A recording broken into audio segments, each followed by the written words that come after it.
than one color. I think the other thing that you could use to diffuse those lines on the line of demarcation, you can use a clear to do that. And the way that I like to do it is when I'm working on a shadow root, I like leaving an inch in the front, and when I get up to the top, the crown area, go 2 inches longer. As I get to the nape area or the flat head passing the round, I like to go a little bit more, leaving 3 inches of shadow. So it would be 3-inch shadow, crown 2 inches, and the front 1 inch. Now diffusing those colors is what I see that a lot of people have a hard time with. I like to work from the back up because it gives me more control. So this is an example that I have here. Now I want this to be at an angle. I don't want it to be straight across.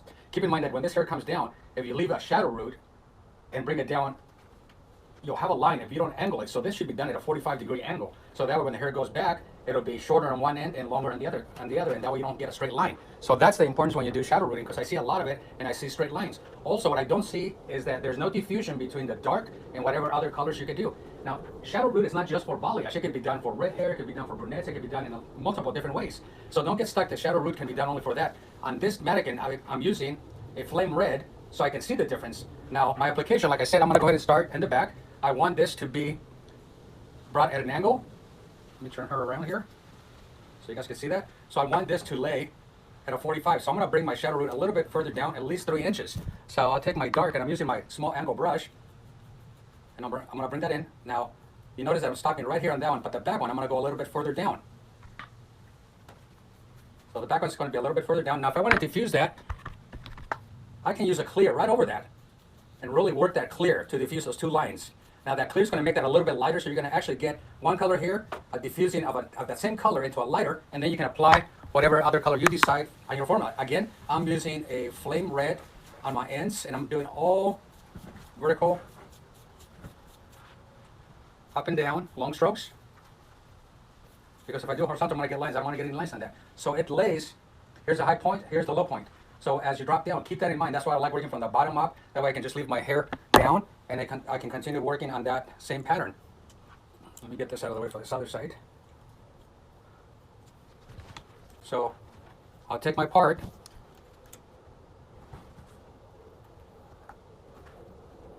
get that out of the way.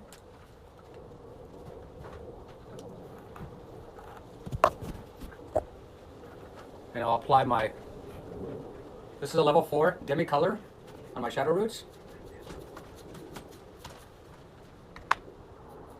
And I'm going to work that down a little longer on the right side. Taking my clear, I'm going to diffuse that line. Taking my other color and working it up so I can marry all those 3 colors together.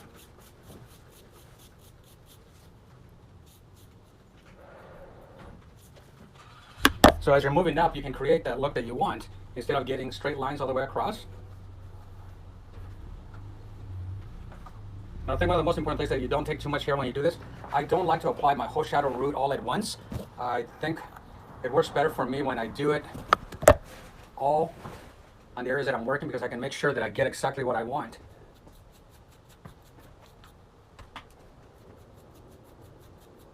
Again, this doesn't have to be always just for balayage. It could be done for any other color. I'm diffusing my lines. And I'm applying and marrying all 3 colors together.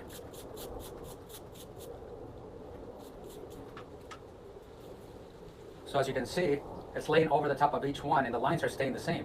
So this is 1 inch to 2 inch to 3 inch pattern. So I can keep on working this way. Now I can work towards the front. I'm using a demi color because I can diffuse it a lot easier. I could use a permanent color if I wanted to, but I would have to use, for example, if I have a level 4 on the base, I have to go at least 2 levels up on the next color with a little bit of higher developer, and then with my 3rd color on the ends. So again, pulling the hair back. This, we're getting up to the round of the head, so this is going to be 2 inches to 3 on the back. So already have a base in there. And I'm going to apply a little bit further down on my left side, going a little longer on the center of the head to 2 inches. And I'm going to diffuse that with a clear right over that. You want to diffuse that line because you don't want to get a hard line on there. And then I can apply my last color, marrying all those 3 colors together. Okay, I'm using a flame on the ends because I want to see it. It'd be no different if I was using bleach and you'd have to really diffuse. But think about it, when you're using bleach, this is one of the problems that you have to make sure that you diffuse that line in between there, okay? And then I continue working this one. Now this can be done on multiple types of hair colors, applications. You decide. I mean, it doesn't always have to be, like I said, on balayage. Now this already have an inch there, so I'm just going to add a little bit more here and diffuse that line there in front. So hope you guys can see that. Bring that a little closer. So you see how I have an inch right there. So all I'm going to do is add a little bit more on this area here, and here. So that area I'm going to add a little darker and diffuse that. So I place my wand, and I'm going to add there towards the back.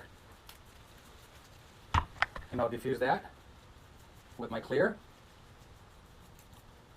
Then I'll apply my flame and marry all those three together.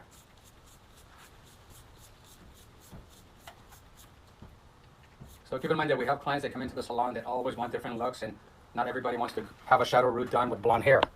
So a shadow root can be done with any color. Okay? As long as you understand that the shadow should be darker and it should diffuse into a nice, beautiful tone. So this is an application that I like using in the salon that helps me diffuse the line between the shadow, the inner, and the ending color. So if you take a look here, you can see that this is much lighter. This is darker, and then it goes into that third color. So I hope this helps you guys understand the difference of shadow rooting. If I have a client that comes into the salon that has a level 8 and she wants a shadow root, well, you should always choose at least 2 levels lighter than the desired when you're using a demi. So that way it doesn't get too dark on you, and then you'll have issues. So always understand how your hair color works. So again, I'm going to apply it in this angle at 45. So I don't see any questions right now, but if you guys have questions, I'll go back and answer them right now. At a 45, longer in the back. What I mean by that is apply more color towards the back. So you can see that I'm going at a 45 this way. Okay, and a little longer towards the back. See that?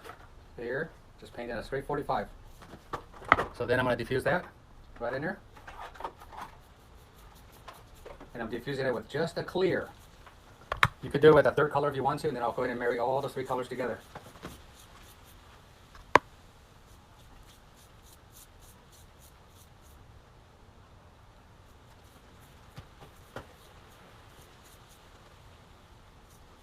Like so. So now you can see the effect through there. I can work in the front now. And this doll has been used many, many times, so you can imagine how the hair feels already. And that's why I'm actually doing her darker, because I can still use her a few times. So I'm pulling that back. Make sure you comb that. Again, in the front, she already has an inch there, so I'm going to just add about another inch and a quarter towards the back of that.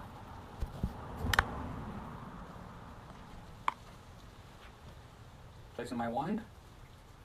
Now the wand is a great tool because it helps you control what you're doing. I see a lot of people that have their hands all full of color, and just imagine you're touching the other hair. So I'm using my clear to diffuse that now.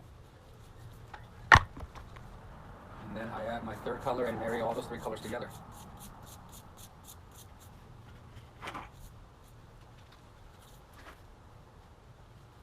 So follow next section.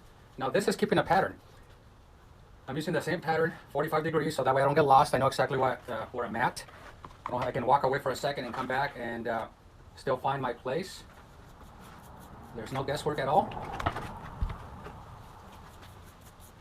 And I think that's one of the major problems is that people don't have patterns at all. They don't have a system, and they get very lost, and that's why they have a little bit more of a harder time making the hair blend. So let me see, I'm going to pull this out. So now you can see the difference of dark, diffused, and then the lighter. This is the bright red. So dark. So again, shadow root first. I applied the whole base first, but I did 1 inch to 2 inches and 3 inches towards the bottom. So as you can see on the bottom, it's a lot longer, and it's all done at a 45-degree angle, so no straight lines whatsoever. So it doesn't matter how this client, well, it's a doll head, but if it was a client, it wouldn't matter how she would wear her hair. There would be no lines straight across. Everything's done at a 45-degree angle. They're diffused, so the hair color will blend a lot better. So again, I'm using a level 4 demi because it's a lot easier to diffuse on that. If I was to use a permanent color, then I'd have to go ahead and use a permanent color 2 levels lighter than that and diffuse it right in the center, and then apply my third color. Okay. So moving up, I would just continue the same pattern, working in a halo formation. And it makes it a lot easier for me because already did, like I said, I did my base color already, so I don't have to worry about, when I applied the base color, I knew that I wanted the colors in the back to be at a 45 and dropping them as I go. So I'm ensuring myself that when I'm applying the color, I know exactly how I want it to be. Again, I want 45. I'm applying a little bit more in the front this time and still bringing it at a 45. So I hope you guys can see that dark line that I'm creating there. So I'm painting it at a 45 degree and shadowing that whole back a little bit further. And I'm going to follow with my clear. I'm going to put my clear right over that. My clear is to diffuse that line. I'm diffusing that line, and I'm going to go right over with my flame, and I'm going to marry all those three colors together using long strokes.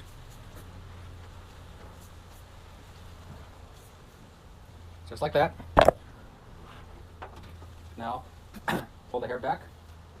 As I said before, I have an inch here, so all I'm going to do is add a little bit more towards the back. So right in this area, I'm going to add about another inch to an inch and a half. Taking my base color, painting at a 45 towards the back, a little longer. See, I'm not doing the whole strand, okay? I'm doing it at 45. And I'm going to diffuse that with clear. Taking my bright red and dropping that down. So now I can continue working to the top. Or I could do the other side, but I'm only doing half again because I want you guys to see this. But you always have to be thinking. You can't just, what I like to do is I like to take the hair and see how it's going to fall before I do that. So this will help me. I know that I have to drop down further in the back of this one. Let me turn her around. So if I pick up the hair and I see how it's going to fall, I see my color that I applied below that, and I know that I have to follow in that manner. So I hope that makes sense to whoever is watching. So I'm going to paint at a 45.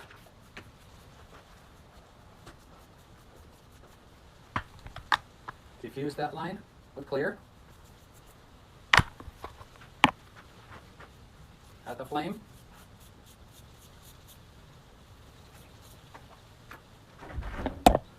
So anyway, I'm going to go ahead and finish this side. I'll come back and I'll show you guys after it's done.